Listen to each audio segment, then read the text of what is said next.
My girlfriend always keeps bringing up how perfect her ex was and even suggested I take tips from him.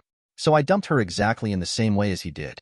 I, 27M, never thought I'd be the type to do something petty for revenge, but after 6 months of constant comparisons and subtle jabs at my personality, I finally snapped. Looking back, I should have seen the red flags from our very first date, but you know how it goes. When you're wearing rose-tinted glasses, red flags just look like flags. It started small. We'd be at a restaurant, and she'd casually mention how her ex knew exactly what wine to pair with each dish. Or we'd be watching a movie, and she'd point out how her ex could quote entire scenes from memory. But the real kicker? She started sending me links to his social media posts, suggesting I could learn a thing or two about style and presence from him. I tried to be understanding at first. Everyone has a past, right? But it wasn't just about the past. It was like she was trying to mold me into this perfect image of her ex. The breaking point came during what was supposed to be a romantic dinner at my place. I'd spent hours cooking her favorite pasta dish, and as we sat down to eat, she looked at the plate and said, "You know, my ex used to make this with fresh pasta. He actually learned from a chef in Italy.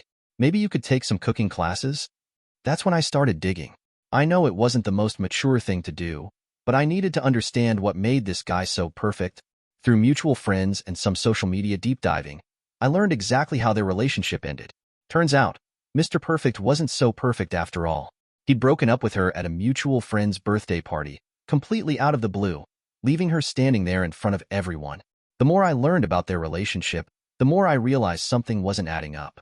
She'd talk about him like he was this flawless being, but the stories I heard from others painted a different picture. He wasn't this cooking genius who spent his weekends perfecting recipes. He'd taken one cooking class and never shut up about it. He wasn't this fashion icon. He just spent way too much money on designer clothes he could barely afford. Last week, we were supposed to attend her best friend's engagement party. She'd spent the entire week leading up to it telling me how her ex would have known exactly what to wear, how to act, which gifts to bring. Each comment felt like a tiny paper cut, individually insignificant, but collectively maddening. I'd planned to have a serious talk with her at the party about all this, but as I watched her adjusting my tie for the 10th time, telling me how her ex knew how to tie the perfect Windsor knot, something in me just clicked. I remembered exactly how her perfect ex had ended things, and I realized that maybe, just maybe, he'd had the right idea after all. The party was in full swing when I did it. She was in the middle of telling some story about her ex's amazing public speaking skills to a group of her friends. I walked up, waited for a pause in the conversation, and said, "You know what? I think I finally figured out what made your ex so perfect. He knew exactly when to walk away." The look on her face as I turned and walked out of that party, in front of all her friends, just like her ex had done, was a mixture of shock, recognition, and something else I couldn't quite place. My phone started blowing up before I even reached my car, but I didn't look at it. I just drove home, poured myself a drink, and felt a strange mix of guilt and satisfaction. That was 3 days ago. My phone is still filling up with messages, some from her, some from mutual friends. Some are calling me an asshole, others are saying they get it. Her best friend actually sent me a message saying she'd been waiting for someone to finally stand up to this behavior. I didn't expect the aftermath to be quite this messy. Yesterday, I finally sat down and read through all the messages.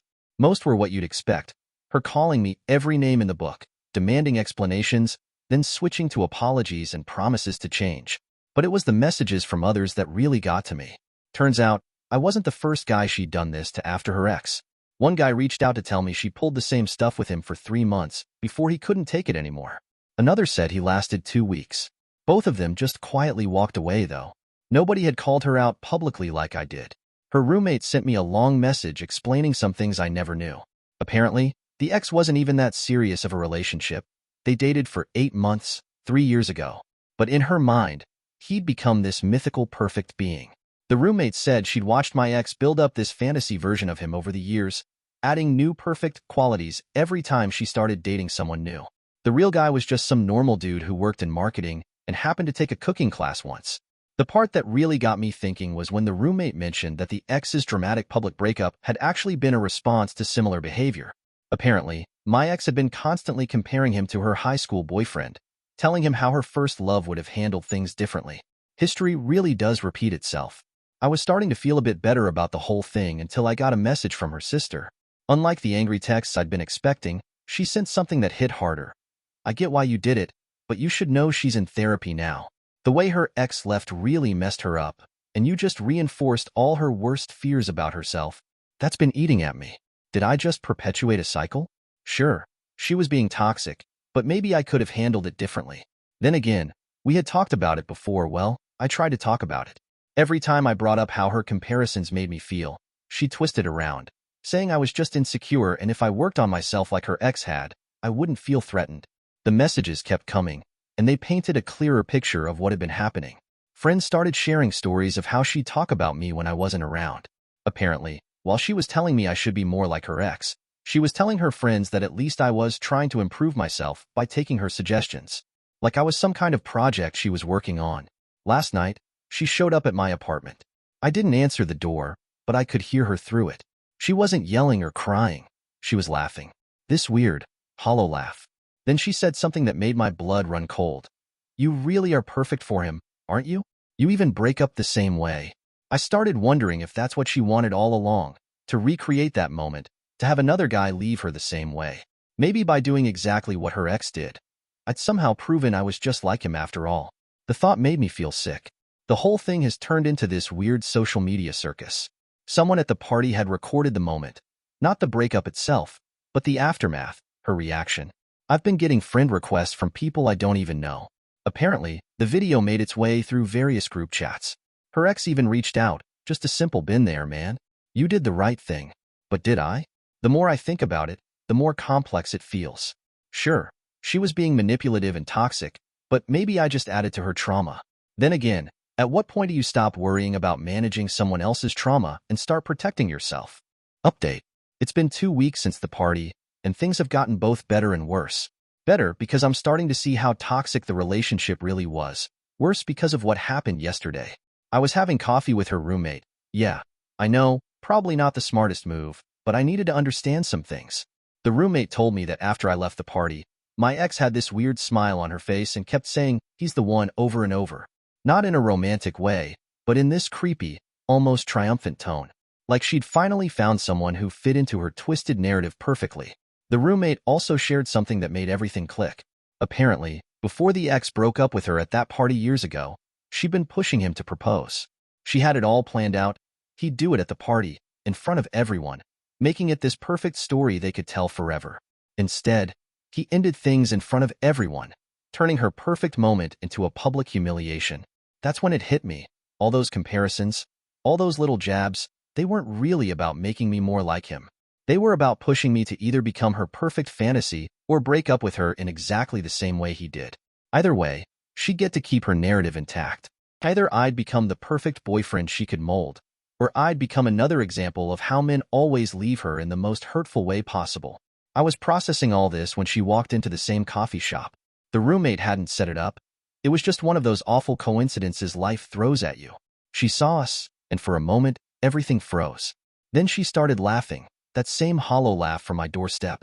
"You're even getting the post-breakup heart-to-heart with my roommate, right?" she said, loud enough for nearby tables to hear. "Did he tell you to do that too? Did he give you a script?" The roommate tried to intervene, but my ex was on a roll.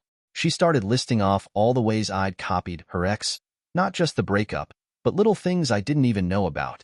Apparently, I ordered the same drink he used to get, wore similar shoes, even had the same phone case color.